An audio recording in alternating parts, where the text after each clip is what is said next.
Things I've learned from podcasting. First, it is very, very expensive.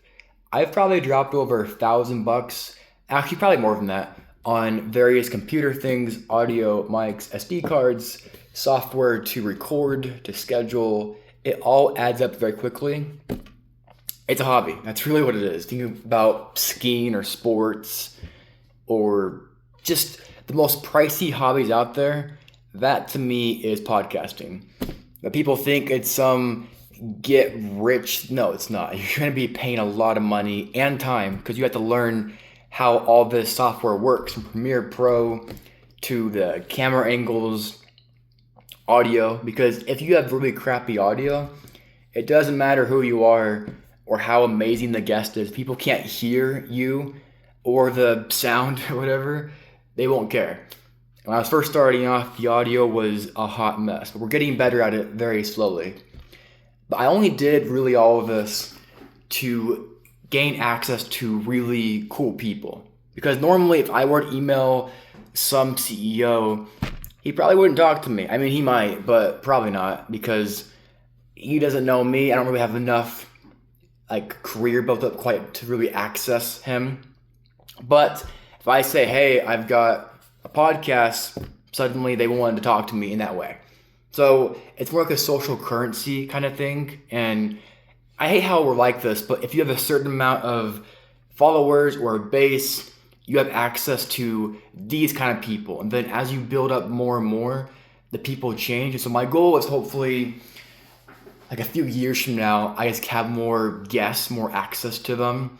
So really long term here, we're talking 5, 10, 30 years. If I just keep podcasting forever, I was eventually get to that point. Because for me, this all began through public speaking. I would get on stage, do my thing, and it was actually getting easier for me. But I realized that when you're on stage, it's only you. You're speaking and you're doing great, but it's not usually a two-way back and forth. So you have a lot more control over how it goes. But a podcast, it's very spontaneous. There are times when it's going great, and then suddenly there's a curveball of a question or an answer that they give me, and then it goes from amazing to it's getting awkward and it's off track. So, but that's kind of real life though, because at first I brought on my family, my friends for the podcast. That was cool. And I had real professionals. And at first, the first few episodes were, in my opinion, a mess. And it wasn't the guest's fault, but I was awkward, didn't really know what to ask them. And also, the questions were all very scripted. So it'd be, question 1, 2, 3, 4. And it was going to be in that flow no matter what. And so if they were talking about their dead dog, I was, okay, well, how did your business go over here? And it wasn't flowing properly. So I've realized from podcasting that you want to really listen to people intently and not have some agenda behind what you say, and just focus on their words, their message. And if it does flow to what you're hoping to get to, that's great, but don't force things in that way.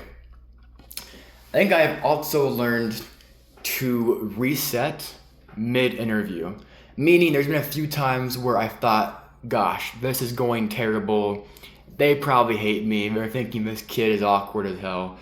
But you have to be able to reset after a bad question or bad moment and just keep on going, because you can't let a bad, 5 minutes ruin the next half hour of recording time. And so I've learned to reset quickly through conversation. But my goal in all of this, actually, ideally would be, first of all, more people, because podcasting takes so much time, resources, and I was doing the whole studio thing, but the studio, I have to drive to the studio, have the cameras up, and then edit these different camera angles back and forth. It's just so much work. You're putting maybe 3+ hours into one session, whereas an online interview, it's half an hour of time to edit. But my goal is, ideally, I build this up and I have an editor that works for me, and he'll do the camera angles and the studio recording, editing for me. That'd be the dream. Can you imagine if I just wake up, have like a whole schedule of like you're gonna be going for this person, you're gonna like interview them, and then that's it. I don't want to have to do the editing or any of the marketing, any of that crap. Again, though, you have to really love this, because if you're doing this for metrics, vanity, or money, you will not last. But my goal is to do this the next ever until I die. I'm gonna be 80 years old, just still doing this. I'm gonna be watching myself watch this as an 80-year-old and thinking, wow, he really had no idea what he was doing at all. This background right now, it's a hot mess. I mean, we have my trophies back there from the contest of our Toastmasters, but this background is honestly terrible. And when I'm on like the studio for a recording, these lights are so bright that it's like a dungeon in here. It's just me and the lights, and there's nothing else behind me at all. So it looks a little bit scary and eerie, actually. Ideally, I have like a cool background, maybe like a bookcase one day, some bright lights, a little bit more human.